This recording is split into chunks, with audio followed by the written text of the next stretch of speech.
This video will be concerned with family business challenges. Family businesses are very important in the economy. They represent very small businesses, usually family based. They may be involved in traditional items of production, maybe artisan products or craftware, or even food outlets, small food outlets. But family businesses are very important within the economy, and are really if you like, a subsection of small business and our considerations of small businesses. So let's talk about family businesses and look at some of the challenges they face. Family businesses face many pressures and challenges from within the business, that's internal to them, and outside the business, external. So in common with, in fact, any other business, they have internal and external problems. But some of the problems they face will be unique to them. They face problems that perhaps other businesses don't face, by virtue of the fact that they are family businesses. Hodgetts and Carrasco, they suggest, they illustrate Barnes and Simmons' framework on pressures and interests in a family business, and we're going to have a look at that in a little more detail. But family business owners must deal with business pressures that exist inside and outside the business, and we'll have a look at this in this model. So first of all, we'll set it up in it'll be four boxes, but of four boxes with different issues. And the first one we'll set up here is issues that are inside the business and inside the family. So inside the business and inside the family, what issues arise? Well, the family managers hanging on to or getting hold of company control. So there may be tensions within the family as to who runs the business. It's a family business, but if the father runs it or the mother runs it, then the children, and as they grow into adults, will want to take over the business perhaps, and there may be disputes between them as to who's more suitable, and there's an issue of succession, that when perhaps the parents hand on the business to one of the children, it'll be seen as favoritism within the family and cause family issues. There are problems in family problems in dealing with this type of business. And who should be selected as business managers from within the family, who've got the right competencies and the right attitudes within the family? And as I said, it does create ill will, and that's the problem. There's also a need to have a continuity of family investment and involvement in the business. So there is a problem of making sure that there is proper succession within the business. The business will continue. So we often hear of family businesses today that have been in existence for the last 100 years. Well, clearly not the same person has run it for the last 100 years. So there must have been succession.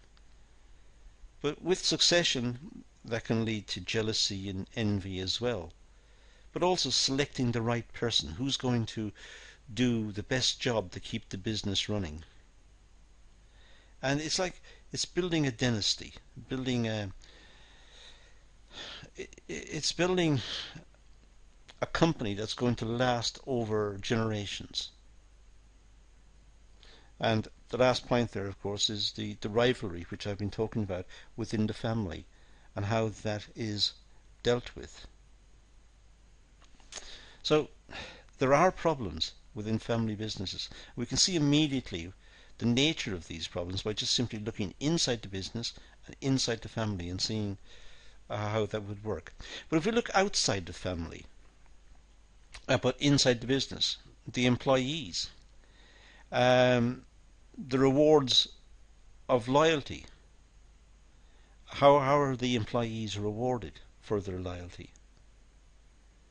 And how does the family, or how do the managers of the business pick the employees to reward, and how do they administer schemes for motivation of employees, and how did they handle the whole employee issue successfully? And then there's sharing of equity, growth, and success. When the business does well, how do they share it out? How do they share out the success of the business? How much goes to the employees? How much goes to the family? How much goes to the managers? How much is held in reserve for the business? Who decides this? And what processes must be undertaken to get decisions approved? Or is it the case that the manager of the business has got overall authority? And that needs to be stated right at the start. And then there are professionalism issues. How does the owner of the business, the manager of the business, deal with the employees and deal with all of the shareholders, or stakeholders, I should say, for that reason? How does it deal with all of the stakeholders professionally, but at the same time present an accessible and friendly front? It's a family business after all, so the employees may expect the manager to be approachable, but there is a tension between being professional and being too accessible. So getting the balance right is an issue. And we are here, by the way, talking about stakeholders. We're not talking about shareholders. I mentioned earlier, shareholders are for limited companies, registered limited companies, and not necessarily family businesses. So we're talking about stakeholders more specifically. I'm sorry. Right. Bridging family transitions. Well, when families change, as they do, because as generations go by, some members may die, or may want to live in other parts of the world, or may want to not be involved with the business, or whatever it is.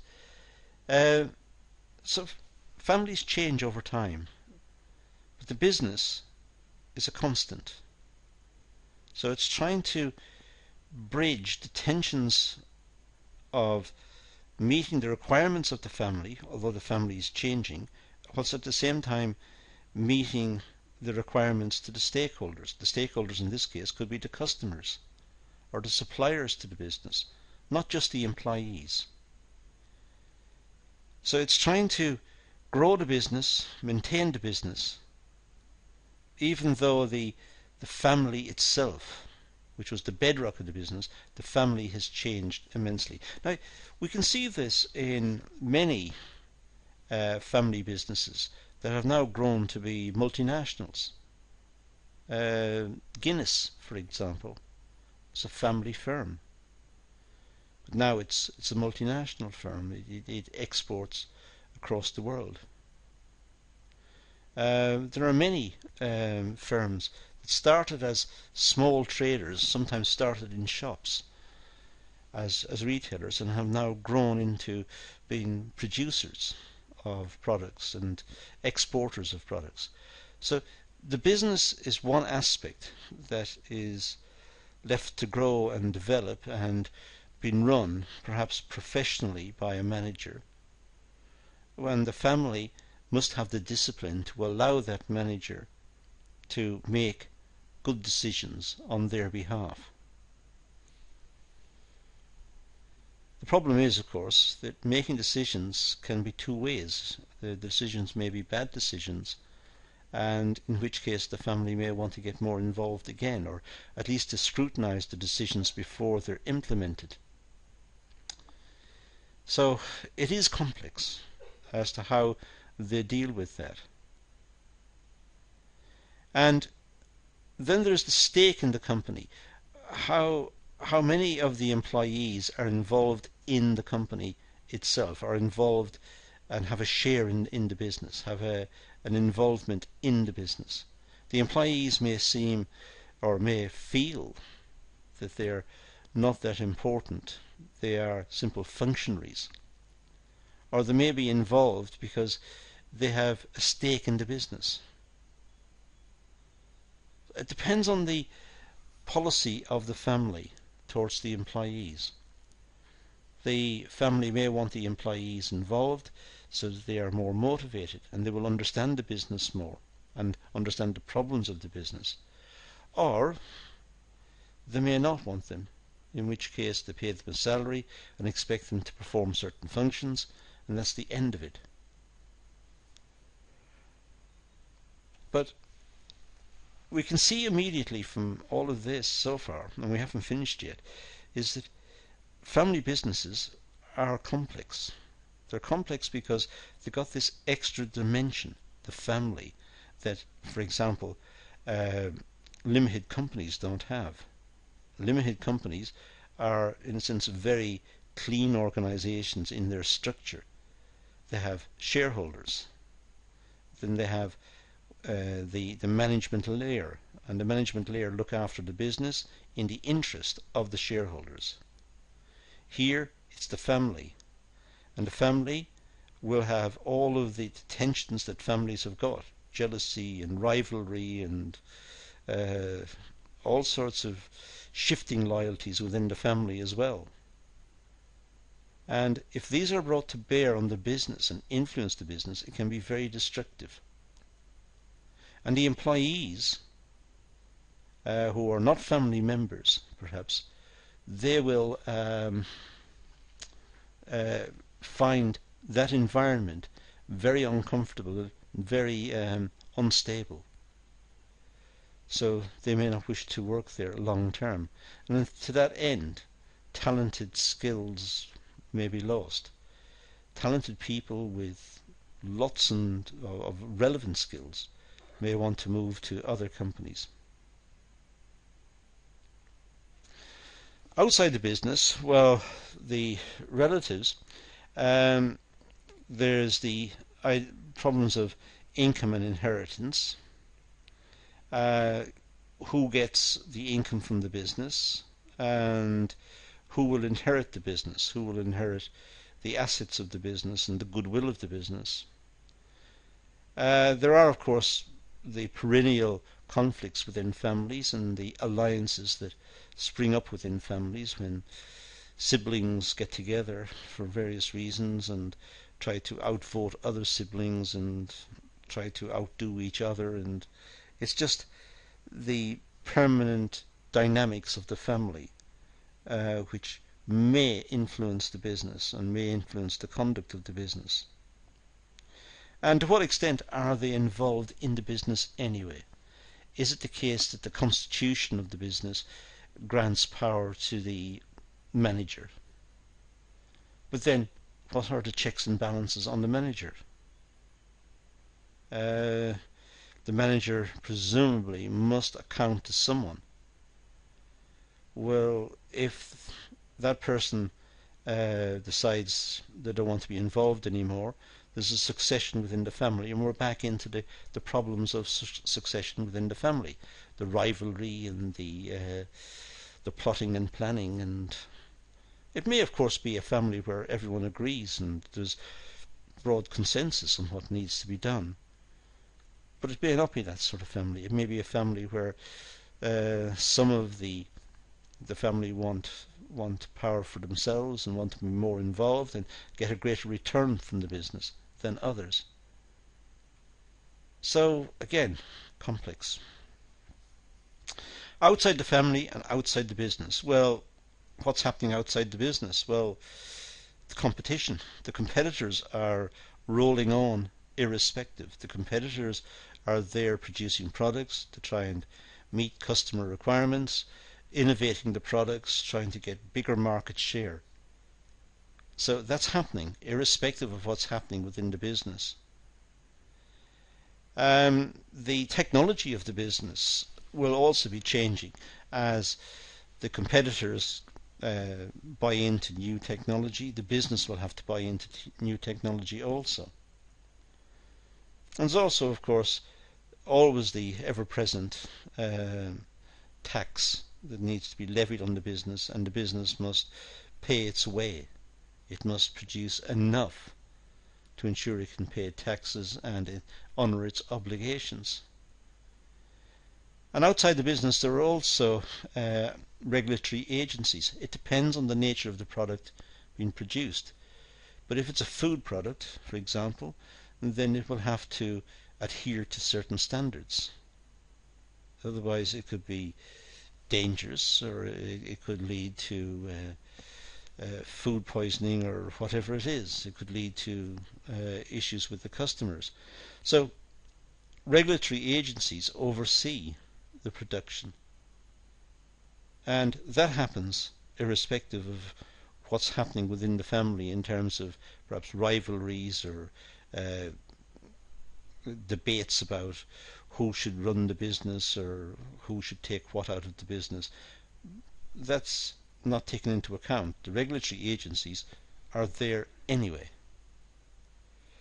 And then there are the trends in management practices that are happening elsewhere, which may be very enlightened in comparison to this model. It may have industrial democracy, or it may have greater recognition of trade unions and workers' rights, and more health and safety, emphasis on health and safety, and holiday entitlements, and bonus payments. And so there may be other forms of management practices being used elsewhere within the industry, which will make this particular business look very old-fashioned and very out of date. In addition to internal and external business pressures, family businesses must also confront the following: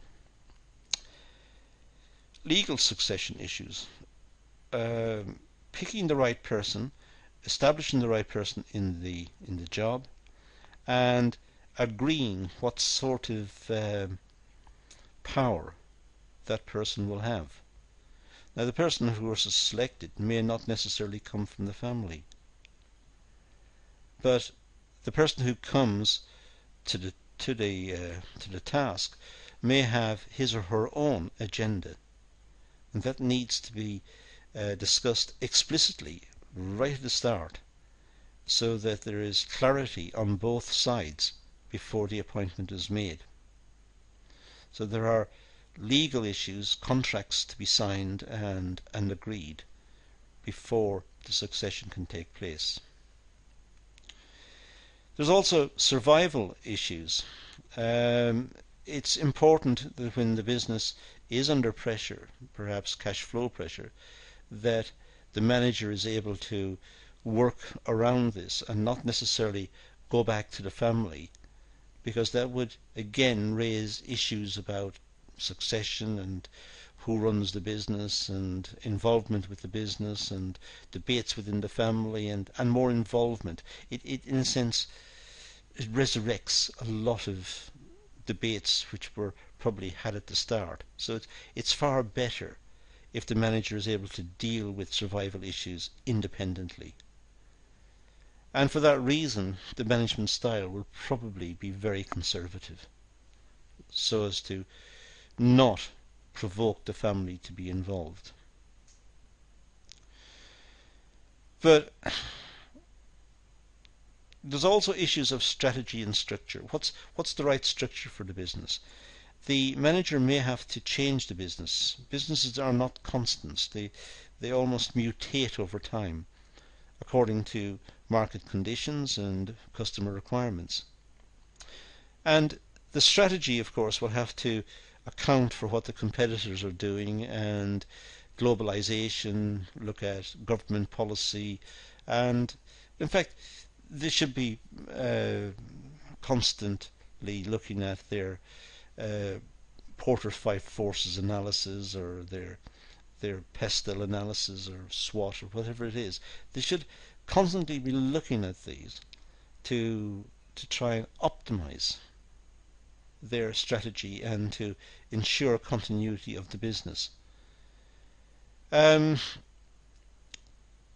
that should involve discussions with the family is debatable. It depends on how amenable the family are to this, or whether it would be better for the manager to involve more expert opinion, professional opinion, and try to make the best decisions based on that. But radical decisions about the business, of course, may have to be approved by the family, and that again may be an obstacle or an issue that the manager faces.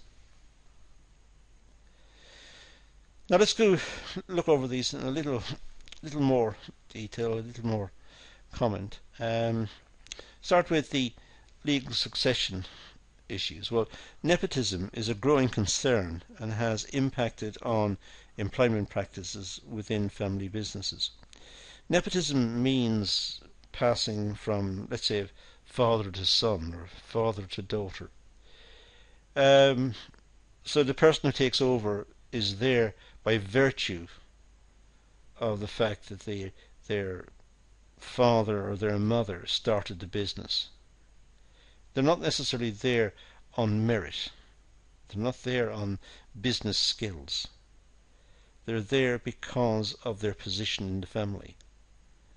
Well, that's not a good way to run a business. Perhaps it would be better if those people did something else and a professional or a more skilled person took over the business. It's not to say that nepotism is always bad. It could be good. It could be that the person taking over is ideally suited to run the business. But the business, the long-term survival of the business shouldn't be risked on just the fact that the person is an offspring of the owner, a son or a daughter of the owner. There are other people in the business perhaps who are involved, other stakeholders, the employees, for example. Their jobs are at stake. So it's a little almost cavalier to appoint someone within the family because they're within the family. It might be better to appoint someone who is going to work for the business and for the long-term survival of the business, so that the employees and the other stakeholders can continue to benefit from the business as well. It's not just the family. Nepotism is the practice of favouring relatives and granting them jobs, higher level positions within the business over non-related employees. Well, that's the definition, or that's a way of looking at nepotism, but it's, as I said, somebody within the family gets the position because they're within the family is not a good basis for to secure the business in the long run. It means that the person doesn't necessarily have to have a lot of business skills. They may not be au fait with current business practices, or they may not understand the need for constant checks on innovation and change and customer requirements, and they may not feel that this is thoroughly necessary, and this will lay open their part of the market to the competitors, who will see a weakness in the business and perhaps move in and get their share of the market, so the business would close. So it's not necessarily a good way to run the business. The disadvantage of capable employees, it is a disadvantage for the capable employees, the ones who know what needs to be done and who must be very frustrated by the fact that they can't get it done because the members of the family are coming in and they don't see it the same way. The employees are limited in terms of opportunities for promotion and progression within the family business. So the employees will never be able to work their way up. There is a barrier to them. They know that the higher echelons of the business are blocked off from them. They are the reserve or the preserve of the family members. So there are issues about how the business can survive in the long run if it's going to adopt this sort of policy. As I said, it could be the case that family members are very skilled in business and do a very good job. And there are many examples of family businesses who have handed over from father to son or father to daughter, and have the successors have made a very good, built up the business, made a very good contribution. But it should be based on merit, presumably, not on genetics. The legal issue can have major consequences for family businesses. The business can be sued by employees based on ethnic origin, not being treated the same as a son or daughter.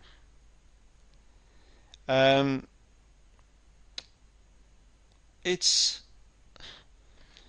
some practices within the business can be challenged legally, and obviously the business must work within the ambit of the law. But it does mean that still the ownership resides with the family, and the family will still make the decision as to who runs it, and it will be run according to their preferences and their requirements. There are laws in place to protect employee rights, equality, equal opportunities and diversity. Family businesses will need to accommodate this issue as an external pressure. So clearly the businesses must work within the law, but over and above that they have got discretion as to who runs the business, who's appointed to run the business, and it's their business to appoint those people. It is their business. They own the business. So the law does not get involved there. And they may make bad decisions by appointing family members as opposed to appointing professionals. And also not recognizing talents within the business who could have been promoted upwards, and who ultimately, with experience and with history within the business, could have taken on the top jobs and done excellent jobs in those positions, done an excellent, performed excellently and performed excellent tasks in those positions. But they won't be given the opportunity because they are seen as outside the family. Survival issues. Well, survival is reliant on successful succession planning in family business. Survival depends on successful succession, and succession planning is, as I said in other videos as well, it's a very complex situation. It can lead to infighting within the family when a member of the family is selected to be the successor to the owner when the owner retires. The rest of the family may get upset because they feel it's their turn, or why show favoritism to that particular member of the family. So it is a turbulent time for businesses. If carried out inappropriately, this can result in business failure, loss of profits and investment. It can damage the business. If the business is handed over to the wrong person, then it can result in the closure of the business. So handing it over to the right person, the person who is going to work in the interest of the business and who has got the skills and competencies to do that, that's important. So what is succession? Well, planning for transfer of ownership to the next generation. For example, transfer of business from father to son. or from father to daughter, to be fair. But it's not as simple as just stating that. If there are more in the family than one son or one daughter, then the others may feel aggrieved, and may lead to family tensions.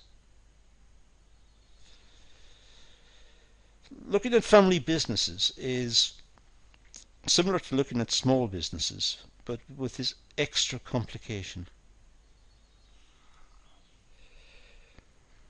Planning for succession is an important process and should be carried out with minimal impact on the business.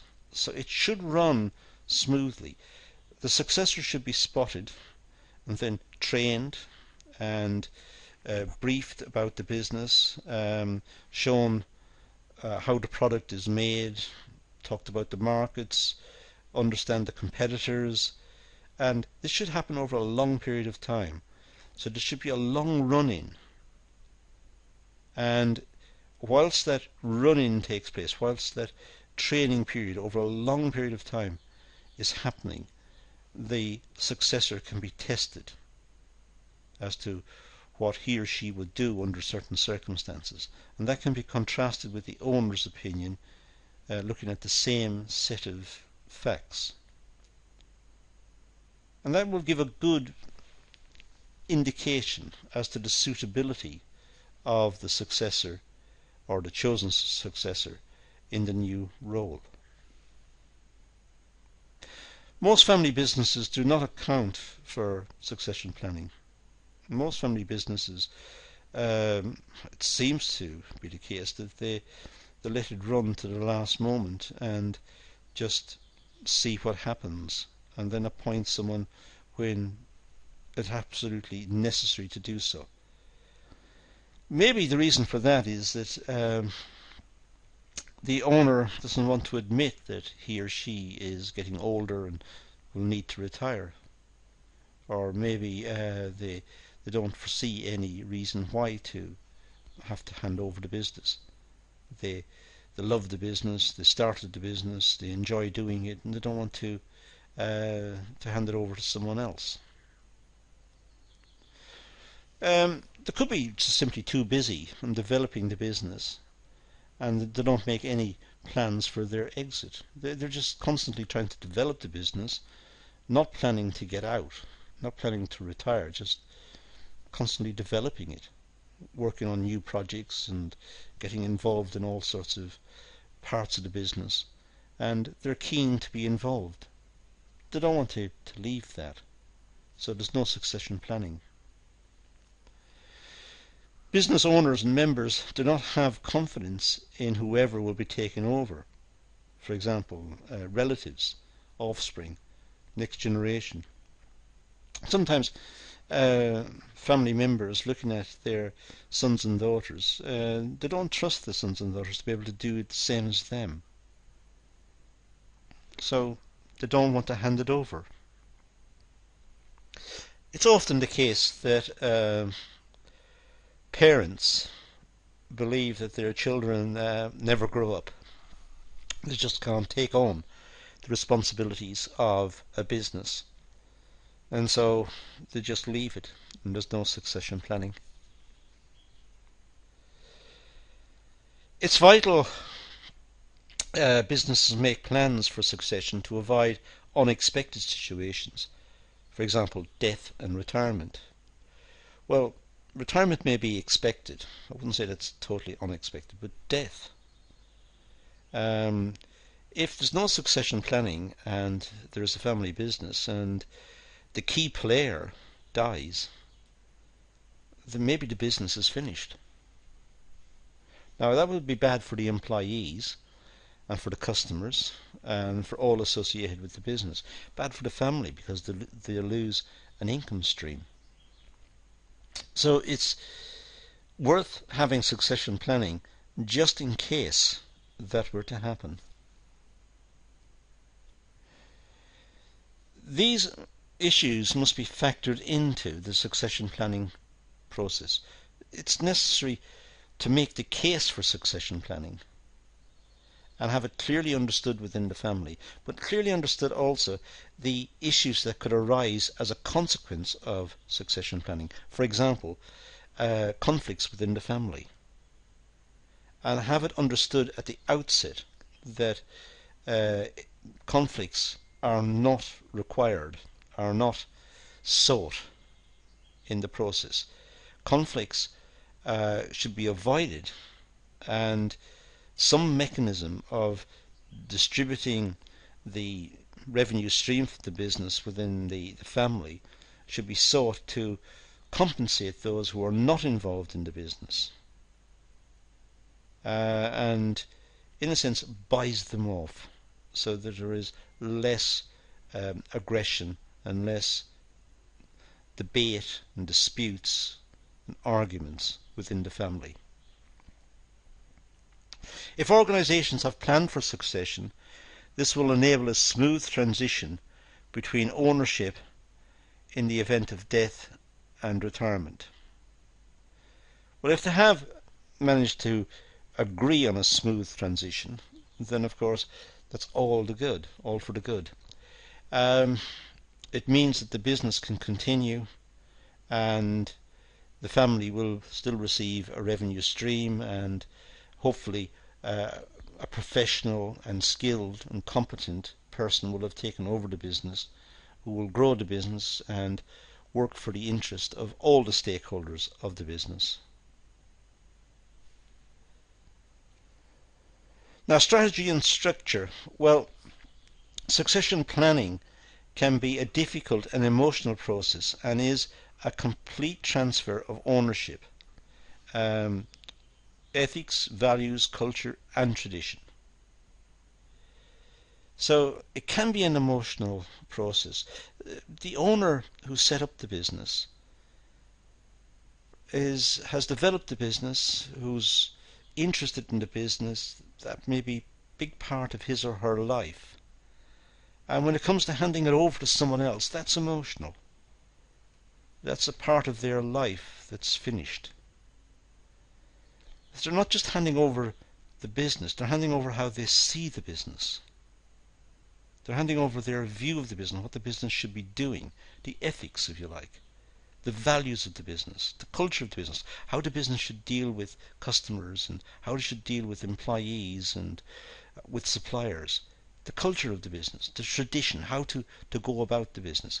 So it's handing over a lot. It's not just handing over a business, it's handing over a lot of how the business works.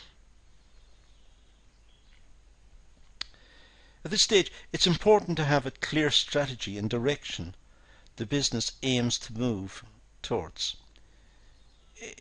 If the business has got a business plan, it's got a strategy, and it should have a business plan, but if it has a business strategy where it wants to be in 5 or 10 years' time, that's a good indicator for the person taking over as to what's needed. It's a pointer, it's a roadmap, and it enables that person to set off in a particular direction, not just to look around and try and find his or her own direction. There is a roadmap into the future. But the roadmap, the strategy, will also entail the issues I've just mentioned in point 1 on this slide: the ethics, the values, the culture and the tradition. Because it's not just a question of going into the future, it's a question of going into the future in a particular way. And the way it wants to go into the future is by having these values and this particular way of dealing with the employees and the stakeholders, and the image it wants to project of itself, the type of business it is, its reputation. There are 2 strategies a family business can adopt: business expansion or family of businesses. So the business, when it's developed to a certain level, it can move towards business expansion, grow even bigger, or it can hive off into smaller businesses. And this is when a big decision within the family has to be made. Business expansion, well, it requires a succession process in search of the next leadership team, owner, management structure. So business expansion means looking for the next leader, the next person to run the business. The person with the right skills, competencies, abilities, the right temperament, who can take over the business and run the business with the same views, the same culture, the same orientation as the owner, the person leaving the business. Family of companies. Well, to grow the family business, some prefer to separate the business into branches which are run by different family members. It depends on the size of the business, but if the business is a significant size, it may be possible to hive off parts. So we have a separate set of businesses, perhaps all related, but all doing separate functions and run separately. So each member of the family each have a business, and that way there's no conflict within the family.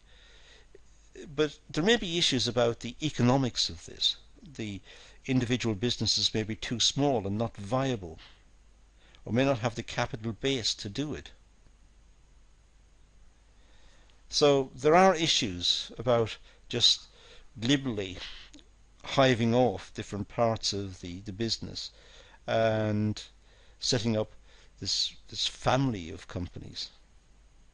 It sounds as a solution to any problems within the family, any disputes within the family as to who gets the business.